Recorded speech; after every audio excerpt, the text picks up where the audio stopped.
Halo teman-teman, semangat pagi. Video kali ini kita akan membahas sesuatu yang unik, yaitu kita akan membahas tentang konsep membuat sebuah media pembelajaran yang interaktif. Nah, saya akan coba tunjukkan dulu bagaimana sih bentuk medianya, sebuah media pembelajaran yang interaktif dan dibuat hanya dengan menggunakan aplikasi yang biasa kita gunakan. Bahkan, saya yakin teman-teman sering menggunakan aplikasi ini. Mari kita simak contoh media pembelajarannya. Ini adalah contoh media pembelajaran yang dibuat dengan menggunakan PowerPoint, namun sudah didesain dan dirancang menjadi interaktif. Mari kita simak bagaimana isi kontennya.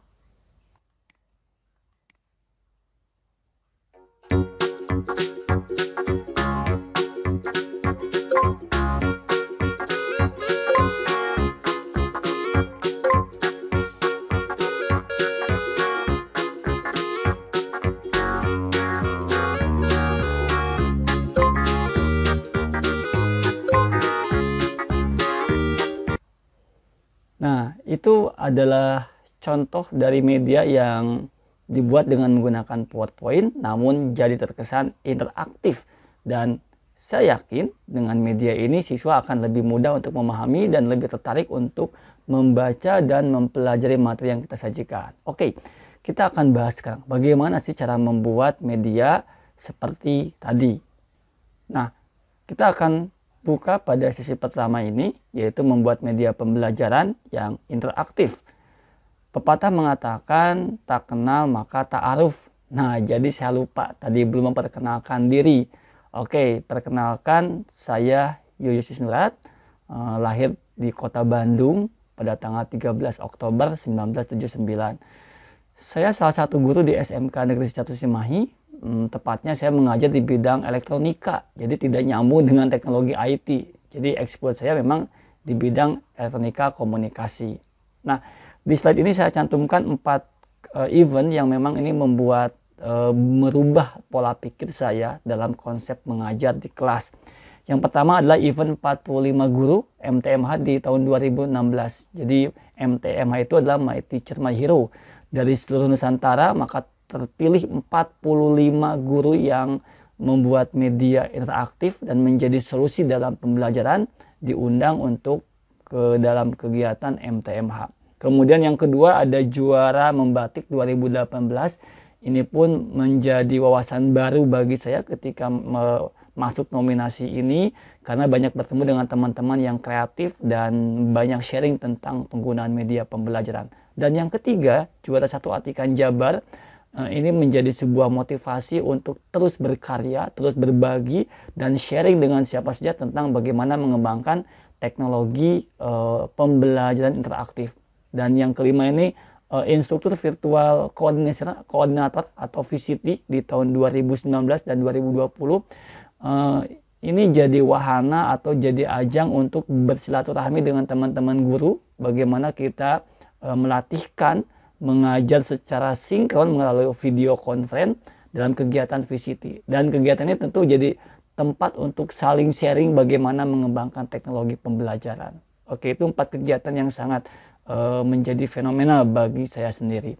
Nah, ini adalah foto saya ketika masuk ke dalam 45 besar dalam kegiatan Indonesia Digital Learning dan masuk ke My Teacher My Hero 2016. Ini kegiatan diselenggarakan oleh PT Telkom dan juga di backup oleh organisasi guru terbesar, yaitu PGRI. Nah, kemudian berikutnya ada foto-foto teman-teman saya di kegiatan membatik. Jadi dari 4.000 karya dan terpilih hanya 25 karya terbaik, dan kita diundang untuk mempresentasikan karya tersebut. Dan inilah 25 pemenang yang akhirnya begitu luar biasa, saling sharing berbagi, sehingga sampai saat ini grup WhatsApp-nya tuh dapat dikatakan daging semua, jadi bermanfaat semua. Mereka saling berbagi teknologi yang terbarukan dan juga berbagi tips dan trik untuk pengembangan media pembelajaran. Nah, kemudian yang ketiga, ini event di mana ketika saya mendapatkan penghargaan menjadi juara pertama di Atikan Jabar tahun 2018 dalam kategori media pembelajaran interaktif. Dan di tahun berikutnya diundang oleh Piradio untuk membocorkan rahasia bagaimana membuat sebuah media yang interaktif. Dan kali ini akan saya bedah rahasia itu di dalam video berikut ini. Oke teman-teman, ini foto ketika diserahkannya sebuah sertifikat instruktur. Jadi untuk instruktur virtual koordinator yang membina atau membimbing teman-teman guru supaya bisa menggunakan video conference dalam pembelajaran. Nah, ini contoh karya yang pernah saya buat, yaitu Mujar Edi. Jadi Mujar Edi itu singkatan dari Mudah Belajar Elektronika Digital. Nah, konsep di sini bagaimana saya menjadikan sebuah media dalam pembelajaran elektronika supaya siswa itu mudah memahaminya. Yaitu maka dibuatlah sebuah karya dengan namanya Mujar Edi, dan ini yang membawa saya ke 25 besar di kegiatan membatik. Dan selanjutnya ini adalah Mang Abed yang mengantarkan ke juara pertama di bidang inovasi pembelajaran di kegiatan Atikan Jabar yang diselenggarakan oleh Provinsi Jawa Barat. Kemudian karya lain yang tidak saya ikutkan lomba, tapi ini saya pakai, yaitu Bu Wali On, buku wali kelas online, karena kebetulan saya menjadi wali kelas di mana perlu pembimbingan, pembinaan, dan pengontrolan terhadap kegiatan siswa atau aktivitas siswa, baik ketika ada di sekolah ataupun ketika ada di luar sekolah. Maka saya munculkan buku wali kelas online versi digital. Nah, ini bukunya seperti ini, jadi bisa diakses di gg.gg/buwalion. Kemudian karya lain yang pernah saya buat juga yaitu iMode. Ini teknologi atau media yang saya buat ketika di Jogja. Jadi konsepnya menyajikan pembelajaran indeks modulasi yang itu sangat rumit sebetulnya untuk memahami konsep itu. Namun saya coba kemas lebih simpel dalam satu kertas digital atau PDF, tapi di dalamnya sudah terintegrasi dengan audio, video, juga teks. Sehingga siswa belajar cukup dengan satu lembar dan mereka sudah bisa mendapatkan penjelasan, konsep, serta latihan untuk menguasai tentang indeks modulasi. Dan ini saya beri nama dengan iMode. Kemudian karya lain yang pernah saya buat juga yaitu AGO, Agenda Guru Online. Jadi agenda guru online ini sebetulnya dari kekhawatiran banyaknya menggunakan kertas untuk membuat buku agenda guru, tapi toh pada akhirnya tidak dicek, kepala sekolah tidak bisa memantau bagaimana isi agenda itu. Namun saya coba buat AGO, Agenda Guru Online. Dengan AGO ini semua aktivitas pembelajaran, perencanaan, sampai pada targetan yang terlaksana pada kegiatan pembelajaran itu bisa dipantau. Bahkan sangat memungkinkan kepala sekolah bisa melihat minggu ini gurunya sudah mengajar sampai di mana atau bagaimana pencapaian pembelajarannya. Itu sudah bisa dipantau oleh kepala sekolah dengan menggunakan AGO, Agenda Guru Online.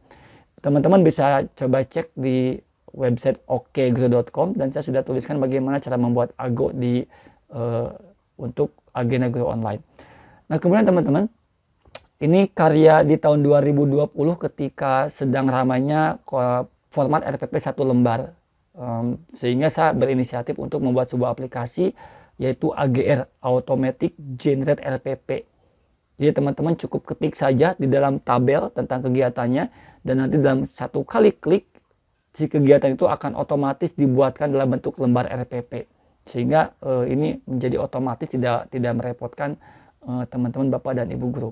Ini versi yang online. Tentunya saya juga pernah dibuat juga versi offline dan bisa diunduh di laman website okguru.com. Baik teman-teman, nah yang satu ini sebetulnya sih simple aja. Ini namanya robot asisten Pak Wisnurat. Fungsinya untuk menemani siswa ketika sedang belajar, baik ketika ada di sekolah ataupun ketika ada di luar sekolah. Mereka bisa mengakses materi pembelajaran. Bahkan evaluasi pun sudah tersedia di sini. Dan ketika mereka bertanya, mesin ini menjawab otomatis apa yang mereka butuhkan. Jadi cukup dengan tapping pertanyaannya dan langsung mesin bot akan menjawab pertanyaan sesuai dengan yang mereka tanyakan. Aplikasi ini menggunakan bot Telegram. Saya yakin teman-teman Bapak dan Ibu guru juga sudah pernah bisa membuat bot Telegram. Jika belum, bagaimana cara membuat bot Telegram ada di tutor.okguru.com. Teman-teman bisa coba kunjungi laman tersebut. Dan ini karya inovasi yang coming soon, artinya sedang saya launchingkan nanti, tapi belum sempurna karena masih dalam uji coba. Yang pertama ada Siporenis, System Point Reward and Punishment. Ini sangat cocok sekali untuk kesiswaan. Kemudian ada CEPJARMA, cepat belajar algoritma. Ini untuk membuat konsep berpikir siswa. Bagaimana berpikir secara terstruktur. Dan kemudian ada Mujair dan Kodanika. Ini 4 aplikasi ini belum dilaunchingkan, baru dalam tahap pembuatan. Oke teman-teman, itu beberapa karya yang pernah saya buat. Mungkin kalau ada pertanyaan silahkan diketik aja di kolom komentar. Insya Allah nanti akan saya coba jawab pertanyaannya. Nah, membuat media pembelajaran interaktif ini bagaimana cara buatnya gitu. Tentunya dalam membuat sebuah karya tidak bisa langsung begitu aja dibuat, duduk membuka aplikasi. Namun perlu tips dan trik, perlu strategi supaya aplikasi yang kita buat tuh sesuai dengan harapan dan mencapai tujuan. Nah, yang pertama, sebelum kita bahas lebih jauh, ayo kita tebak gambar dulu nih. Coba, ini gambar apa? Saya akan coba tampilkan potongan gambarnya. Nah, coba silahkan ditebak. Kalau ada yang tahu silahkan ketik di kolom komentar. Saya berikan waktu 5 detik. 1, 2, 3, 4, 5. Oke, belum bisa menjawab. Ya, saya akan coba lagi, buka lagi sebagian. Nah, ini udah mulai ada yang nampak bagian dari benda yang dimaksud. 1, 2, 3, 4, 5. Silahkan ketik di kolom komentar. Masih belum jelas? Oke, kita buka clue yang ketiga sekarang. Nah, ini sudah nampak jelas nih bagian-bagiannya. Oke, 1, 2, 3, 4, 5. Oke, ada yang menjawab ayam. Oke, bukan ayam. Ini bukan ayam. Oke, tapi betul binatang, tapi bukan ayam. Oke, kita buka lagi. Nah, ini pasti sudah bisa menjawab. Saya hitungan 5 detik. 1, 2, 3, 4, 5. Baik, oke, sudah ada yang menjawab betul. Terlihat di ujungnya ini adalah kuda, tapi bukan seekor kuda. Ini adalah 2 ekor kuda. Nah, kita coba buka semuanya. Nah, 2 ekor kuda berwarna hitam dan berwarna putih. Nah, teman-teman, ini salah satu cara sebetulnya untuk menarik minat. Jadi dalam pembuatan media itu perlu konsep gamification. Jadi menyisipkan sebuah permainan yang nanti menantang mereka untuk menjawab, mencari solusinya. Nah, ini salah satu simulasi supaya kita ketika membuat media jangan lupa menyisipkan konsep gamification. Oke, teman-teman, mari kita bahas sekarang cara buatnya seperti apa. Teknik membuat media pembelajaran interaktif. Nah, sebelum bahas tentang teknik, kita perlu lihat dulu kata kuncinya. Jadi media pembelajaran interaktif itu penggabungan dari 3 kata. Media, kemudian pembelajaran, dan juga interaktif. Apa itu media? Kalau kita kaji di laman Kamus Bahasa Indonesia, Kamus Bahasa Indonesia, bahwa media itu didefinisikan sebuah sarana, alat. Jadi alat yang digunakan itu adalah media. Jadi media yang di sini adalah alat yang digunakan untuk proses kegiatan pembelajaran.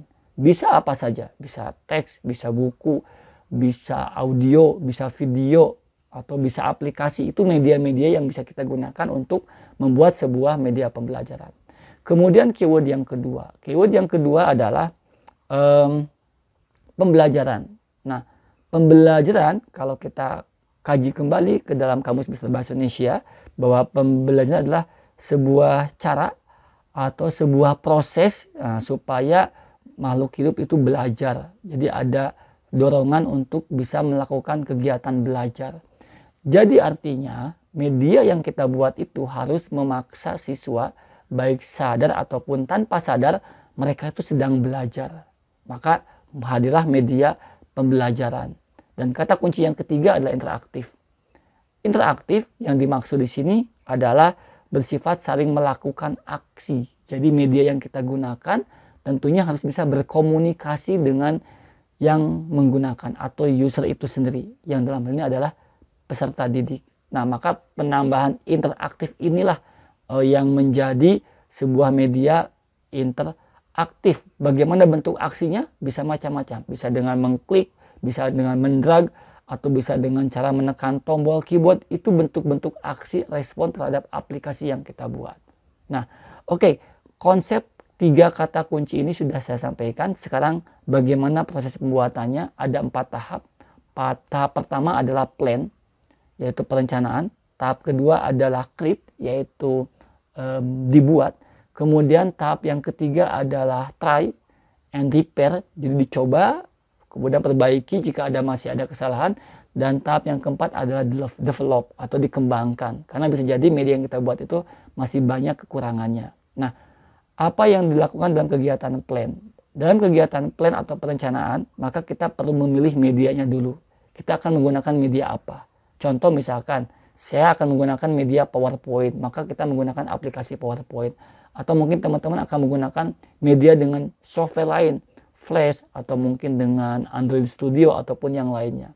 Nah, kemudian yang kedua, setelah kita punya media, tentukan, pahami fitur-fitur media yang ada di dalam media itu. Baik kalau di slide, kalau di PowerPoint mungkin ada animasi, menempelkan gambar, kemudian memasukkan audio, menyisipkan video. Itu perlu kita ketahui. Dan yang ketiga, membuat storyboard atau desain dari rancangan bagaimana alur cerita atau alur pembelajarannya. Dan setelah kita punya storyboard, jangan lupa untuk mengumpulkan aset-asetnya. Aset yang akan ditempelkan pada media, bisa gambar, teks, ataupun video. Itu kegiatan plan. Dan kegiatan yang kedua yaitu create. Nah, baru teman-teman di sini membuat. Jadi membuat aplikasi itu dengan menggunakan aplikasi atau media yang kita pilih. Nah, baru kita coba. Kalau udah jadi, cobakan kepada siswa atau kepada teman sejawat, tolong diberikan responnya apa kekurangannya. Ketika sudah mendapatkan kekurangan, maka baru kita lakukan develop. Kita perbaiki kembali, tambahkan fitur atau kurangi fitur, atau perbaiki warnanya, ukuran font, ataupun gambar, dan lain sebagainya. Nah, keempat proses ini identik dengan satu konsep yang namanya PGBU. PGBU itu adalah singkatan dari pikir, gambar, buat, kemudian uji coba. Nah, ini konsep PGBU. Jadi ketika kita akan membuat sebuah media, kita pikirkan dulu akan buat media seperti apa. Kalau udah ada ide, jangan lupa langsung digambar. Kalau udah digambar, langsung dibuat. Udah dibuat, baru uji cobakan kepada yang akan menggunakannya. Itu 4 konsep yang saya gunakan dalam menggunakan media pembelajaran. Oke, kita lanjutkan. Ini 4 konsep tadi. Lalu plan atau kita pikirkan. Biasanya ketika kita membuat rencana, kalau saya pribadi itu sering mengamati games atau sering mengamati permainan-permainan yang dipakai oleh anak-anak. Nah, bisa apa aja, atau mungkin bisa dengan melihat film kartun. Karena di sini bisa memberikan inspirasi atau ide bagaimana alur cerita atau alur skenario dari media yang akan kita buat, sehingga nanti tujuannya bisa dicapai. Nah, kemudian yang kedua yaitu buat. Nah, dalam membuat ini itu membuat desain atau gambar. Nah, saya suka menggambarkan seperti ini. Jadi buat skemanya dulu. Digambar, layoutnya pakai mind map. Nanti ada apa aja menunya, bagaimana alurnya itu didesain. Nah, baru setelah dapat desain ini lakukan trying atau dibuat. Maka dibuat dengan menggunakan aplikasi. Nah, ini contoh aplikasi yang pernah saya buat dan ini pernah dipresentasikan juga di channel YouTube. Di channel YouTube Y Wisnurat, silakan teman-teman bisa berkunjung ke channel YouTube Y Wisnurat. Bagaimana membuat media ini mirip banget dengan yang apa yang ditampilkan di depan ini. Ya, jadi ada tombolnya, ada petunjuknya, ada sumber belajar, ada kuis, ada daftar pustaka. Ini semuanya interaktif. Nanti kita akan coba bagaimana membuatnya. Dan develop. Nah, ini dikembangkan kembali si media itu, lalu terus diuji coba sehingga sampai menjadi media yang tepat, bisa mencapai tujuan. Jadi sebuah media itu bukan masalah bagusnya atau banyak warna-warni, banyak audionya, bukan seperti itu. Tujuan utama dari sebuah media adalah mencapai tujuan pembelajaran, yaitu siswa bisa memahami konsep apa yang akan kita sampaikan. Oke teman-teman, itu konsepnya. Jadi konsep tentang media pembelajaran. Kita akan lanjutkan lagi dengan bagaimana dengan struktur atau isi. Nah, di dalam isi sebuah media ini tidak ada yang baku, tapi kalau saya amati dari semua aplikasi, setidaknya itu melengkapi atau ada poin-poin ini. Pertama ada flash screen, yaitu gambar awal yang muncul. Kemudian yang kedua ada panduan penggunaannya. Dan yang ketiga ada tujuan pembelajarannya. Keempat ada materinya, lalu ada kuis yang bersifat interaktif dan ada aksinya. Dan keempatnya yang terakhir ada daftar pustaka. Dan boleh tambahkan di bagian akhir yaitu inovator, siapa yang membuatnya. Jadi kerangka ini yang bisa diisikan dalam sebuah media pembelajaran. Nah, mungkin itu konsepnya. Kita akan coba langsung praktekkan bagaimana cara membuatnya. Sebelum dipraktekkan mungkin ada pertanyaan, silakan ketikkan di kolom komentar saja. Baik teman-teman, nah mari kita praktikkan. Nanti kalau ada pertanyaan atau hal lain yang tidak tersampaikan di sini, teman-teman bisa menghubungi saya di Facebook dengan nama akunnya Wisnurat, atau mungkin di IG nama akunnya juga sama @wisnurat, atau di channel YouTube Wisnurat. Teman-teman bisa coba tanyakan di sana. Nah, sekarang saya akan coba praktekkan bagaimana tips membuat media pembelajaran. Oke. Nah, ini adalah contoh yang sudah jadi yang tadi saya tunjukkan. Sekarang kita akan buat dari awal, buat dari nol. Nah, saya akan coba buat new. Aplikasi yang digunakannya adalah PowerPoint. Ini tampilan pertama seperti ini. Untuk membuat media, saya biasa selalu menggantikan layout biar layarnya kosong semua, tidak ada teks. Nah, pilih layout, kemudian blank. Maka ini kosong semua. Berikutnya saya coba kasih background gambar. Nah, ini diklik kanan, format background. Lalu kemudian pilih picture, file, dan carilah file gambar background yang tepat atau yang sesuai dengan tujuan dari pembelajaran supaya nanti goalnya bisa tercapai. Misalkan saya tambahkan ini. Nah, ini kita sudah mendapatkan background dari sebuah aplikasi yang nanti akan jadi media pembelajaran. Nah, berikutnya saya akan coba tambahkan slide yang kedua. Nah, seperti ini. Slide kedua, kalau kita lihat slide ke-1 dengan kedua sama saja. Untuk membedakan saya akan coba buat slide kedua menjadi agak transparan atau agak buram. Ini cara untuk memburamkannya. Teman-teman bisa klik insert, shape, kemudian pilih gambar kotak atau square. Maka tutup semua gambar ini. Ditutup. Untuk kotaknya kita kasih warna putih. Nah, seperti ini ya. Kemudian transparannya kita tambahkan. Nah, seperti itu transparannya. Lalu bagian line kita hilangkan. Ini no line. Nah, sehingga sudah nampak backgroundnya udah beda ya. Yang satu terang, kemudian yang keduanya agak kabut, agak berkabut. Nah, oke, yang kedua kita akan coba tambahkan sebuah tombol. Jadi nanti tombolnya ketika diklik dia akan pindah ke slide yang kedua. Nah, caranya gini. Klik insert, kemudian tambahkan shape juga. Nah, kita pilih round square yang ini supaya kotaknya agak tumpul. Lalu kita tambahkan di sini teks mulai. Nah, seperti ini. Jika fontnya kurang besar, bisa dipilih home, kemudian ubah ukurannya menjadi semisal 48. Nah, efek tombol ini masih datar, biar agak bisa ada 3 dimensi, maka teman-teman bisa tambahkan klik format di sini. Lalu pilih bentuk tombol yang, nah seperti itu udah mulai tampak 3 dimensi. Nah, kita coba slideshow. Kalau di slideshow nanti hasilnya seperti ini bisa diklik, tapi tombolnya belum aktif nih, ini masih belum aktif. Bisa diklik di mana saja, namun nah ini pindah ke slide kedua. Nah, sekarang kita akan buat action, menambahkan action ke tombol supaya ketika tombol diklik nanti pindah ke slide kedua. Caranya klik tombolnya, kemudian pilih insert, pilih action. Nah, di sini action. Lalu pada pilihan hyperlink itu dipilih next slide. Klik OK. Nah, sekarang kita sudah punya tombol yang punya aksi atau bisa melakukan perpindahan slide. Jadi bedanya ketika didekatkan mouse-nya dia menjadi gambar tangan dan ini bisa diklik. Tapi masalahnya yang muncul ketika diklik dimanapun ini malah pindah slide kedua. Nah, itu yang tidak boleh kita harapkan. Nah, ini rahasia bagaimana supaya ketika diklik di area luar ini, selain tombol, dia nggak bisa. Dan hanya bisa pindah ketika diklik di bagian tombol. Caranya seperti ini. Teman-teman buka slideshow, kemudian pilih setup slideshow, dan pilih browse at KeyOS. Yang ini. Lalu OK. Nah, maka kalau kita tampilkan slideshow, nah ini udah nggak bisa diklik dimanapun. Kecuali diklik di bagian tombolnya. Nah, maka kita sudah satu langkah lebih maju untuk membuat media interaktif. Tinggal sekarang meracik supaya bisa menjadi sebuah media yang enak dipandang dan juga interaktif. Baik, kita akan coba tambahkan Di slide yang kedua ini tambahkan satu tombol. Kita akan tambahkan beberapa tombol.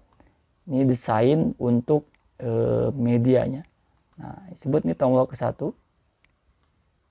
Saya akan coba berikan nama materi 1 dan tombolnya kita ganti pakai warna biru seperti ini. Kemudian kita duplikat, kita buat tombol yang kedua seperti ini. Nah, kemudian di samping kanan akan ditambahkan juga untuk tampilan materinya atau area konten. Nah, seperti ini. Area konten, kita berikan warna putih saja seperti ini. Kemudian lainnya kita pilih warna putih juga. Nah, seperti itu ya. Jadi sudah ada warna putih dan kita berikan judul di sini. Sebutlah di sini judul materi 1. Baik. Saya akan coba berikan insert text. Nah, kita coba berikan judul. Di sini judulnya adalah materi 1. Oke, seperti ini. Kita tambahkan juga. Nah, seperti itu. Ini kita ulangi materi yang ke-1. Nah, tambahkan lagi slide yang kedua. Di sini kita duplicate saja supaya sama. Ini yang kedua adalah materi 2. Nah, challenge-nya adalah bagaimana ketika diklik materi 1, dia pindah ke materi 1. Klik materi yang kedua atau tombol yang kedua, dia akan pindah ke slide yang ketiga atau materi yang kedua. Nah, seperti itu. Itu challenge-nya. Nah, oke, kita akan coba bedah bagaimana caranya. Saya akan coba demokan. Jadi di sini di materi 1, tombol materi 1 kita klik sama gunakan insert action, lalu pilih hyperlink, namun bukan next slide. Yang kita pilih adalah slide. Dan ini akan mengarah ke slide yang kedua. Seperti ini. Dan kemudian tombol yang keduanya, nah ini kita berikan juga yang sama, insert action, hyperlink, kemudian slide, namun yang kita pilih adalah slide yang ketiga. Oke. Nah, logikanya ketika kita slideshow, ini nggak bisa diklik di mana-mana, kecuali tombol ini, maka masuk ke materi 1. Diklik di materi 1, udah oke lah, nggak masalah. Materi kedua, maka dia pindah ke materi kedua. Klik materi 1, nah dia nggak balik lagi. Ini masalahnya. Oke, caranya yaitu karena ini yang dua tombol ini belum aktif, maka tombol yang 2 ini di slide ketiga dihapus saja. Nah, kita copy aja untuk tombol yang ada di slide yang kedua. Copy, pindahkan ke slide yang ketiga. Sekarang kita akan coba lagi. Slideshow, mulai, materi 1 muncul, materi 2, nah dia udah pindah ke materi 2. Ke materi 1 dia akan kembali lagi. Maka ini akan bolak-balik materi 1, materi 2, materi 1, materi 2. Nah, itu triknya teman-teman untuk membuat sebuah media pembelajaran. Jadi hanya itu teknik untuk mendesain sebuah media pembelajaran menggunakan PowerPoint sehingga nanti teman-teman akan memiliki media yang lebih lengkap, yang lebih menarik seperti contoh yang saya tampilkan ini tadi di awal. Nah, seperti ini. Ini lengkapnya adalah seperti ini. Jika teman-teman tertarik dengan bagaimana cara membuatnya, saya sudah siapkan kelas gratis untuk mengikuti kegiatan membuat media yang interaktif di sumberbelajar.okguru.com. Jadi teman-teman bisa buka di sumberbelajar.okguru.com, pilih kelas BBM PowerPoint interaktif. Oke, demikian presentasi dari saya tentang cara membuat media pembelajaran. Semoga bermanfaat. Salam inovasi, salam implementasi. Wassalamualaikum warahmatullahi wabarakatuh.